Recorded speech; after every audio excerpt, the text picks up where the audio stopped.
सुप्रभात बच्चों। पिछली वीडियो में हमने पढ़ा था संधि। आज हम पढ़ेंगे उपसर्ग। उपसर्ग का अर्थ होता है वे शब्द जो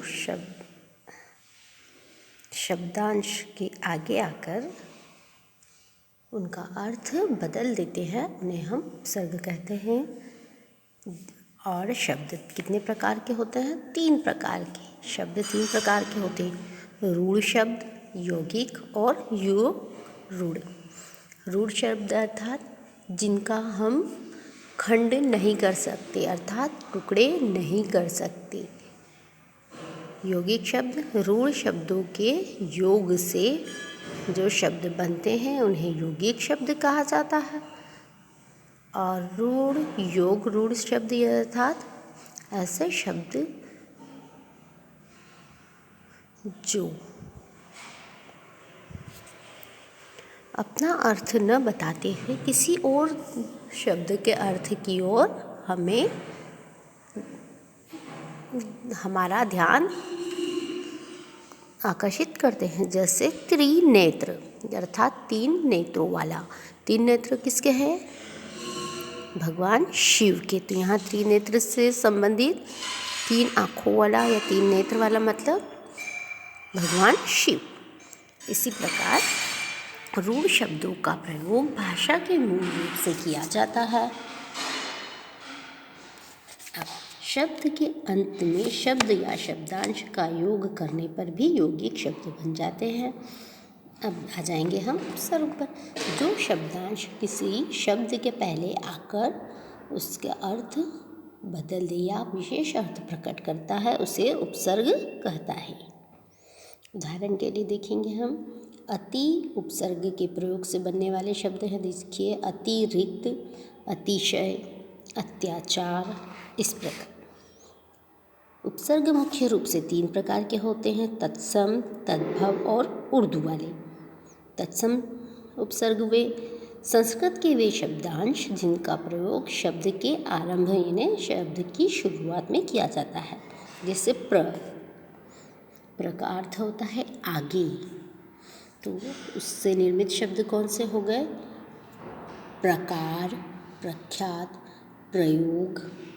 फिर होता है अप यानी होता है बुरा, हीन, अपकार, अपकीर्ति। अपशब्द किसी को हम कहते हैं ना, आपने अपशब्दों का प्रयोग न करें, अर्थात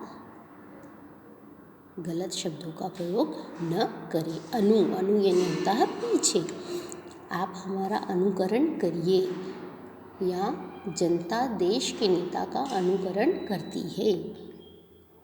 अनुगम, अनुज, अनुसार, अनुशासन। इस प्रकार यह संस्कृत के उपसर्ग हैं।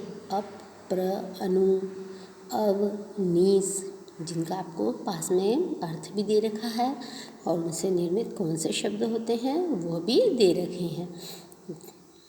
आपको इन शब्दों को पढ़ना है, समझना है और अपनी कॉपी में नोट डाउन भी करना है।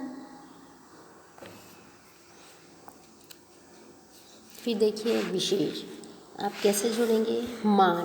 मान हमारा शब्द है जिसमें हम स्व प्लस अभि जोड़ेंगे, तो क्या हो गया?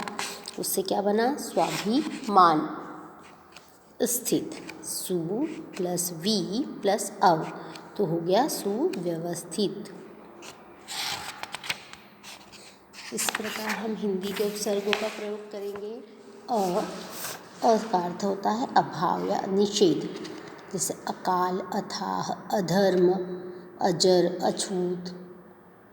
सु यानी होता है अच्छा, सुगंध, सुजान, सुपूत, सुरूप। इस प्रकार कु का होता है बुरा, कुकर्म, कुपुत्र, कुचाल, कुसंग। चौ यानी 4, चौकन्ना, चौपाया, चौमासा, चौराहा। इस प्रकार ये हमारे हिंदी के उपसर्ग हुए हैं। अब हम पढ़ेंगे उर्दू के उपसर्ग। उर्दू के होते हैं अल, दर, ना, ब, बा। अल का अर्थ होता है निश्चित, जैसे अलबेला, अलबत्ता, अलमस्त। दर में होगा दरअसल, दरकरार, दरकिनार। ब का हुआ बखूबी, बदसूरत, बदौलत, बहैसियत। ला का हुआ बिना, लाइलाज। यदि किसी कोई बीमारी होती है तो हम क्या कहते हैं, यह बीमारी लाइलाज है, यानी दुनिया में इसका कोई इलाज नहीं है। लाजवाब, लाचार, लापरवाह, लावारिस। बद यानी बुरा, बदनसीब, बदतमीज़, बदनाम।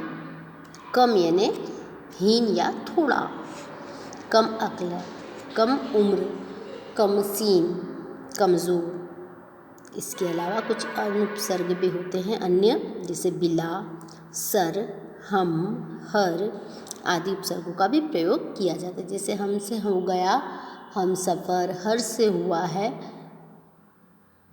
हर एक। इस प्रकार इन उपसर्गों का भी प्रयोग किया जाता है। अब आप ध्यान रखेंगे कि उपसर्गों की संख्या भी निश्चित की गई है। संस्कृत में 19 उपसर्ग होते हैं, हिंदी में 10 और उर्दू में 12 उपसर्ग होते हैं।